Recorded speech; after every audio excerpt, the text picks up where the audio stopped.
Hey everybody, it's Brett.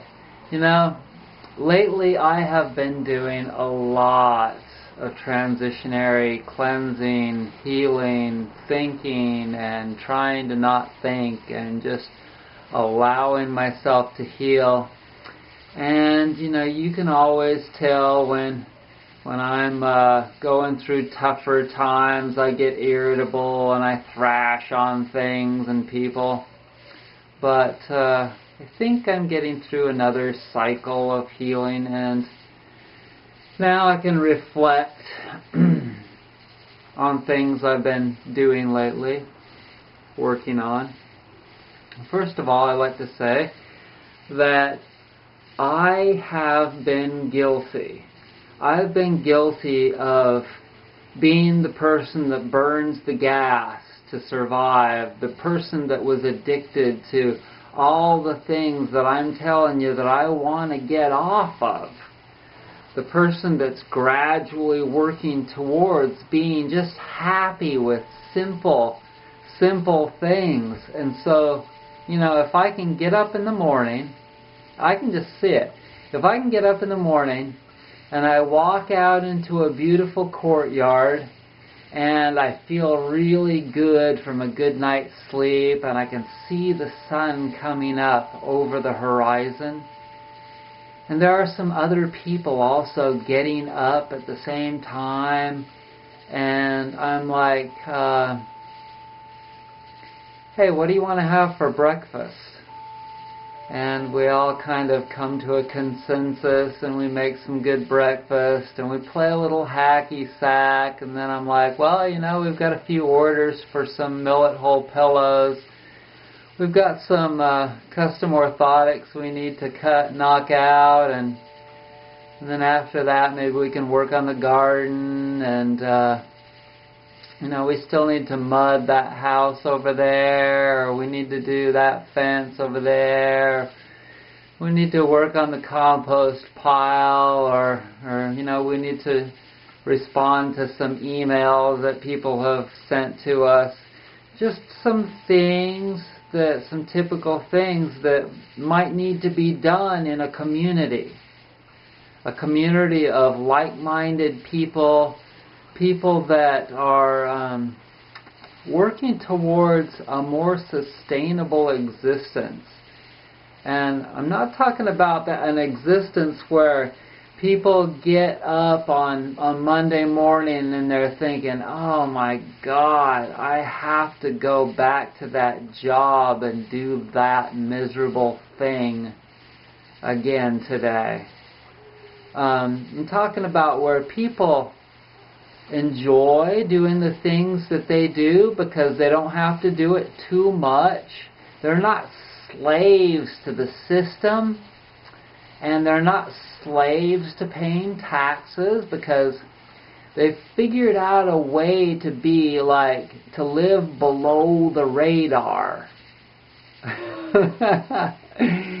You see, because when you live like an Amish person does, and you live in the country, and you live with a whole bunch of, the Mexicans know this, the Hispanics and the Orientals know this, that when you live as a bunch of people in a big house, then you can live a lot cheaper. And so it's like a big family all living together. All kinds of Oriental families that I've seen living in San Diego, especially in California. You've got a lot of Vietnamese and Filipinos and stuff, and they'll all live in a big fat house, and there'll be like 10 cars parked outside their house, and I mean, you got to hand it to them. They know how to survive.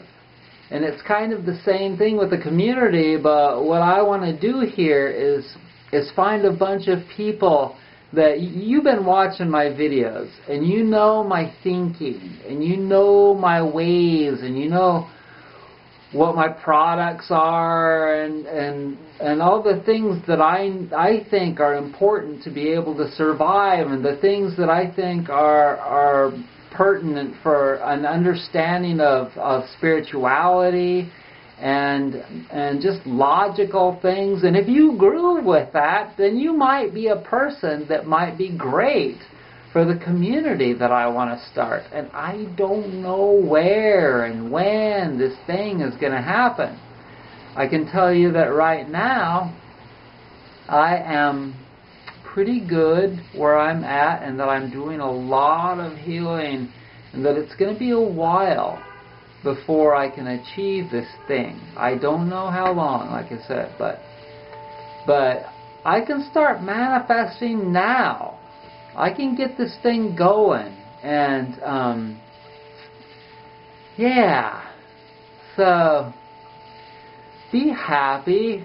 We need to be happy with where we're at, and we need to understand that everyone is exactly where they need to be. Listen to the song Exactly by Amy Steinberg. So we're all exactly at the point that we need to be, but there's a cutoff date. There's a cutoff date for everything. And it doesn't matter if it's a job that you're applying for, or your taxes are due, or whatever it may be. There is a cutoff date, and there are going to be several cutoff dates for sustainability and survivability in the future, because there is going to be a lot of crap hitting the fan, and the Earth's going to fight back against the humans that are doing too much damage to it. And the poles are melting, and it's getting warmer, and there's going to be more tornadoes, and you're seeing all of this happen. And I've been knowing this and feeling it and understanding it for a long time, and deeper and deeper and deeper. For probably at least 15 years, I've been getting a deeper understanding for the fact that the Earth's defenses work the same way as a human body's defenses. And the Earth is a natural flowing thing that wants to survive. And the Earth is affected by the universe. And the universe guides the Earth to be able to help it to survive. And the people that are natural here, that understand what's acceptable and not acceptable, they are encouraging the Earth to help it to survive. And if you're one of those people, what's going down. You know what's going down. And you can see what's happening. And the changes that are coming around. And you know that you need to get prepared. I was a Boy Scout. I know the deal. Anyone that's a survivalist and a naturalist and getting into eating whole foods. See, another thing is that the more you eat the foods in a natural form, the more you get an instinct for the natural. And the broader a variety of foods that you consume in a whole form, a natural form, and the herbs too, the more you understand where we're going, and the more you're going to get connected and guided by the Earth and the universe. And so, also, the more that you ground to the Mother, the more she's going to guide you, and the more you're going to feel as though you are protected with a force field, if you will, by the Earth. And the little voices will tell you what you need to do. I've had them happen. That happened several times just today.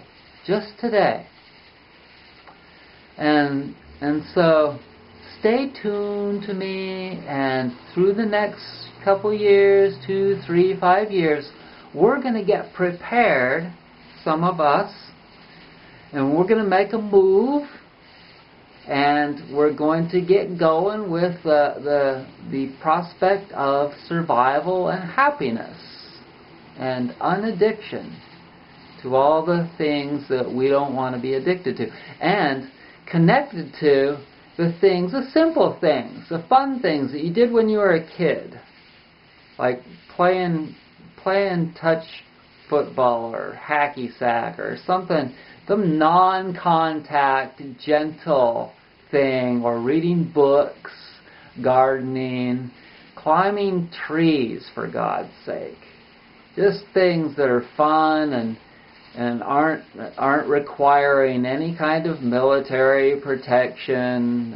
Just we're gonna hang out under the radar and just live this life as good as we possibly can, or as long as we can. All right.